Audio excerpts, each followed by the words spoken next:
สบายดียินดีต้อนรับเข้าสู่ซ่องซะหน่อยแชนแนลเด้อ ทุกคนทำมาเวียงจันทน์ได้หลายมื้อเลยหัวเหม็นสิพากันไปสระหัวดมมึงดูหัวเขาเหม็นบ่ปกติไอ้เพิ่งได้ดม มินเนลิ เขาเหม็นทะเล บางทีคือว่าอะไรเหือหัวออกเนาะ ตั้ ทุ ง ก แต่ คน มื้อเข้ามา สบายดีอีกท่านหนึ่งเด้อเพราะว่าเข้ามาเวียงก็เป็นมือที่สี่ที่หา ที่ หา สี่ มือแรก มื้ออื่นที่หา กลับเอินเท่ากลับแล้วทุกคนก็เลยว่าลายมือละ3-4 มือบริษาหัวเนาะก็เลยว่าสิพากันไปสระผมอยู่คลินิกแห่งหนึ่งที่กำลังเป็นกระแสนะทุกคน เป็นกระแสหรือว่าห้านดังในนครหลวง เป็นหาด ที่ถือดีค่ะถือดีค่ะ คือแถวปากซีเขาเนาะค่ะสมมุติว่านวดสปาผ่อนคลายอีหยังนี่มันเริ่มต้น200,000ปลายเนาะ แม่เริ่มต้น แต่ว่า 200,000 ห้าน ไป ที่เขาจะไปนี่ถือแพงเริ่มต้น 99,000 กีบหรือว่า แม่ แสนหนึ่งแต่ว่าใช้เวลาในการเฮ็ด45 นาทีแล้วก็เฮ็ดนวดอีหยังโอ๊ยหลายครั้งนะ เกับชั่วโมงเนาะแบบว่าครบจบในราคา99 แม่น แต่ว่าเฮาสิลองคนสิไปลองเบิ่งเนาะทุกคนปะ ไปสระข้างกัน แม่ ซื้อห้านอยากงามทุกคนห้านเคลลี่สาวเคลลี่ อยู่นครดงเวียงจันทน์เนาะอยู่แถวมิวมอ แม่นไผที่เป็นวัยรุ่นหรือว่าอยู่นครหลวงจะฮู้จักเนาะ แม่ ห้านอยากงามเพิ่นจะมีอีหยังหลากหลายที่แบบว่าเหมาะกับราคานักเรียนน่ะแม่อยากให้เราไปเปิดสาขาอยู่ปักเซ แม่เนาะเนี่ยจะเปิดดีอยู่หั่นแหละเพราะว่าเพิ่นก็หากับเปิดเนาะเป็นคลินิกใหม่อยู่ทางขางนะทุกคนแต่ว่าตอนนี้เฮาอยู่คลินิกเดือยตาเนาะพาอลิสมาเติมวิตามินผิวใสค่ะ หาผลขายกันเลยเนาะตายิบๆคือกัน ไปดิเลือลิสน่ะ ตุ๊ก มาทุกคน เราไปซื้อเขื่อนเขาพอดีกำลังให้มัน นี่ค่ะเพิ่นก็สิประมาณนี้แล้วพี่น้องหาดีกว่าเห็นบ่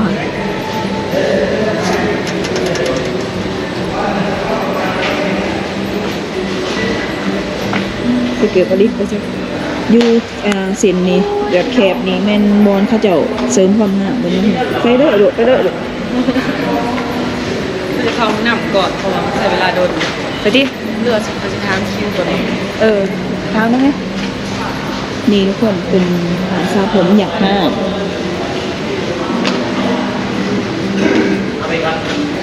เรื่องมาคล้องน้ำก่อนบ่ ถามระบายรถ อันนี้คือหวานตอนนี้หมอนี่ประมาณจะนาทีเดียวชั่วโมงประมาณ3 ชั่วโมงมา30นาที2 คนได้บ่2 คนยังมาอันเห็ดสปาผม99 โอ้ตัวนี้จะเป็นราคาเก่าจะราคาปัจจุบันแมน139,000 โดย คือ 2 คนเนาะเดี๋ยวเขาเพิ่งให้แป๊บนึง โดย นี่ทุกคนครบวงจรเนาะ จาก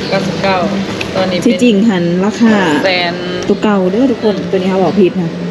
ที่จริงหันราคาเก่า 39เดี๋ยวนี้ ราคาเก่าแสนเอ้ยราคาเก่า99แต่ว่า ขึ้นมา40,000 แม่น 2 คนได้อยู่จ้ะ ได้บ่โอเค เดี๋ยวเขาลงคิวว่าเป็น3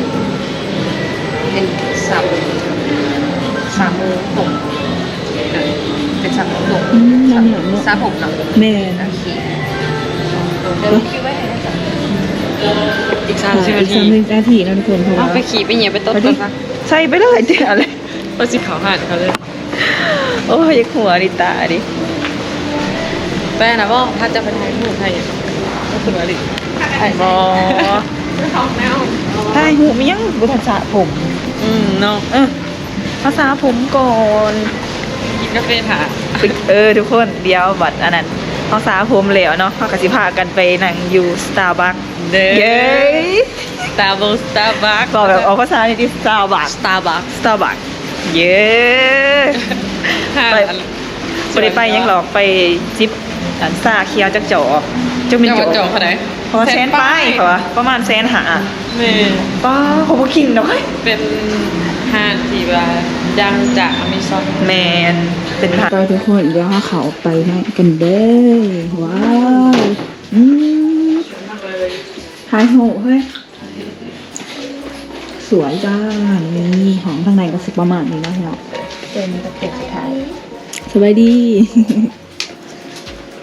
บริอยู่ขางกันเลย เด้งได้กับ เตียงนั่นเตียงหนึ่งกับเตียงนี้กับข้าเตียงสบายดี ดูสิเอาตัวนั้น ก็ตัวนี้ก็ได้ให้เฮ็ดยังแหน่ มีแต่แก้เครื่องเหรอแก้เสือ เปลี่ยนเสือบ่ มันจะซุปตัวนี้เลยจ้ะเสือมันแกงอ่ะ มาทุกคนเดี๋ยวเฮามาเบิ่งว่าเพิ่นสิซาวแบบไหนคักอันนี้พี่น้องแบบเฮาหนวดอันนี้เนาะแม่นบ่มีหนวดบานเออ มีนอตตานอตแขนนอตขานะ อ๋อแบบคล้ายๆแบบสปาเนาะพี่น้อง โดยขออนุญาตเด้อ โดยอันนี้ตาอยู่เบื้องเพิ่นเด้อพี่น้อง ใกล้กันนั่งเลย อันแหละจะก็ได้เว้าเหมือนกัน ประมาณจักขั้นตอนนี่ มี ตัวนี้มันมีหลายราคาเนาะ แม่ ตัวนี้ราคาที่จริงหันทำอีตอนเพิ่นเปิดไหมส่วงแรกๆหันเมนเซ99เนาะพี่น้องวันนี้เพิ่นเพิ่มเป็นราคา139,000เนาะพี่น้อง ตา ค่ะดีว่า ปลาคัมตื้อ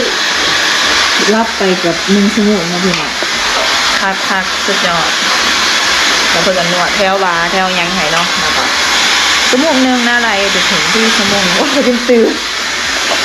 นี่ให้นวดตีนนำเนาะพี่น้องนี่ค่ะเอ้ยนะถึงวันไหน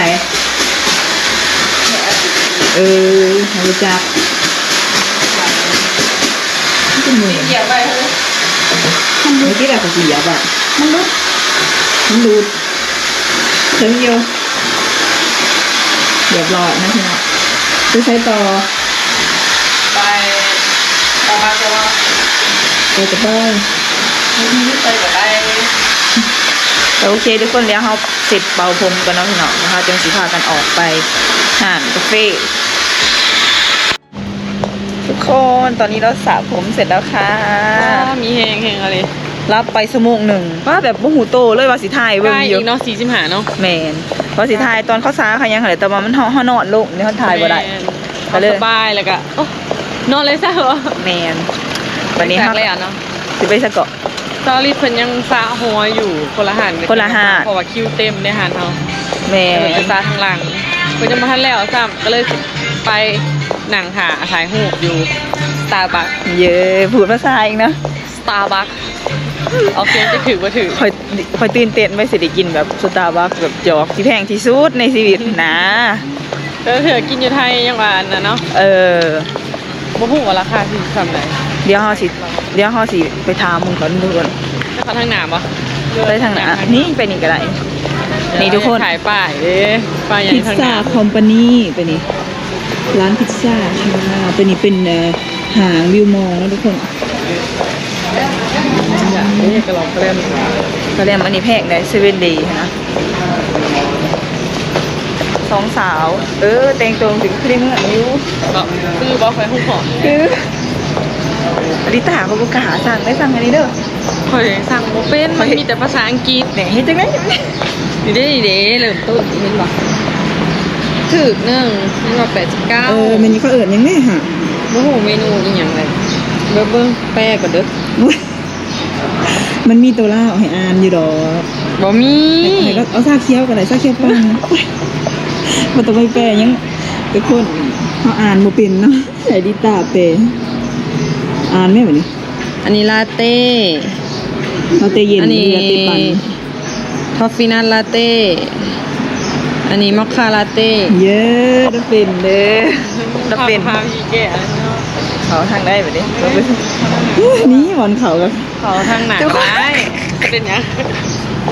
จะถ่าย บ้านน เอา อก ไปทางหนาไหม สิทายโหบ้านนอกเขาได้เมื่อแต่น่าอายดิ ว่าเป็นเขาทางนะทาง ขาถึกแล้วมึงสิไป ว่าเขายังมาถ่ายป้าย โอ้ เขา ย ยังมาถ่ายป้าย ทุกคนน้องแอนหรอก เดี๋ยว อลิต้าเป็นผ่าที่จริงอะหน้าเขามันกลายแล้ว แต่ว่า จะมาถ่าย โอ้ยเขาเกณฑ์หาไปซื้อย อมหาไม่ไหว เขาสั่งแล้วหนังนอกเอาปะสิหนังในยังเราเปิดเพลง เบิ่งก่อน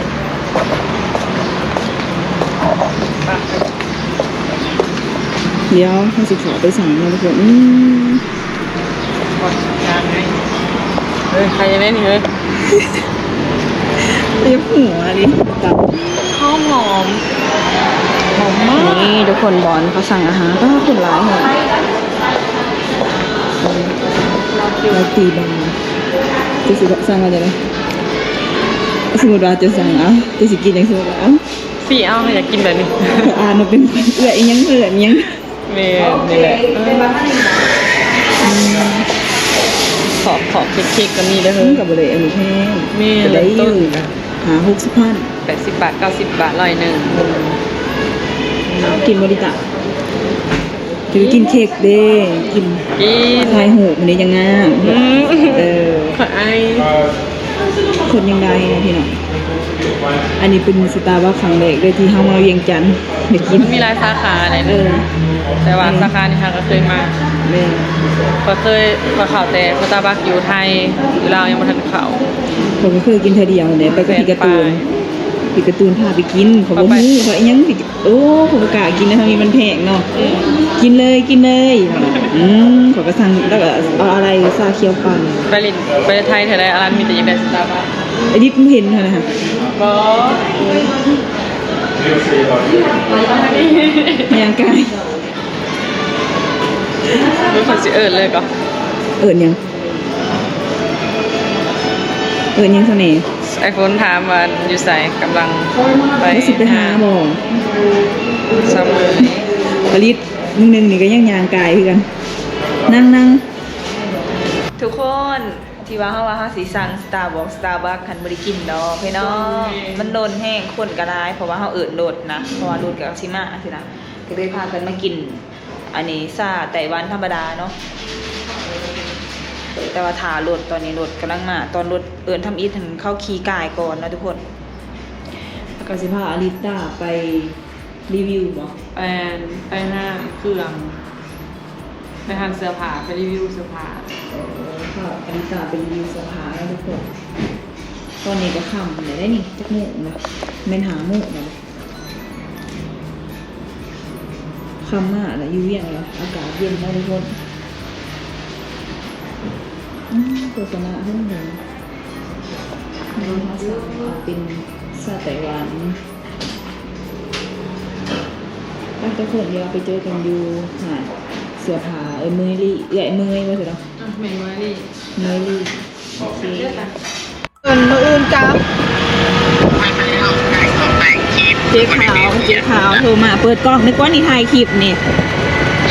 เปิดกล้องแน่ถ่ายคลิปนี่ถ้าทุกคนเอาขี่รถประกอบไปเจ๊ขาวมันโทรมาสิพาอาริต้าไปอันนั้นป้าเพิ่นไปรีวิวสินค้ามันบ่มขี่รถอันนี้เจ๊ขาวไปไสหามีสัญญาลิต้าดูเนาะน้องฮะเพิ่นมาเวียงเนาะยังเปิดรถกอกๆบ่อยากให้ปักซี่มีรถแบบนี้เนาะทุกคนเพราะว่าไปมาสะดวกสบายแล้วมีแอปมาสะดวก เริ่มต้นเท่าไหร่ก่อนลิต้า กิโลละ10,000 กีบ กิโลละ10,000นะพี่น้องสะดวกสบายดีเนี่ยเป็นรถแบบกอกๆจังซี่พี่น้องนั่งกับส้มวิวกับเย้ผลิตมานำแล้วพี่น้อง ครับคุณมาทายซอสน้อยเนี่ย สบายดีอลิซาตาตี ด้วยปะเดินทางขี่รถโซนิวว่าสิขี่รถรถเก๋งรถยังรถแบบแท็กซี่ที่ว่าเปิดแอร์หันซาอลิสเป็นวินหัวเนาะเปิดยังพันนอกแม่พอเป็นคิวแอร์รถประสาทก็เลยพามาชม บางคนแท็กซี่บางคนเขาก็แบบสูบยานะแล้วมันกินอัพวันนี้เข้าแบบกินยาสูบถ้าการศัลยกรรมอันนี้ใหม่มาแล้วมันก็เลยวินหัว กล่าวว่าบริษัทออกให้ด้วยป้าทุกคนไปเจอกันอยู่หุ่นแหละเดี๋ยวเขานั่งรถก่อนเพราะว่ามันดมลายเนาะเนี่ย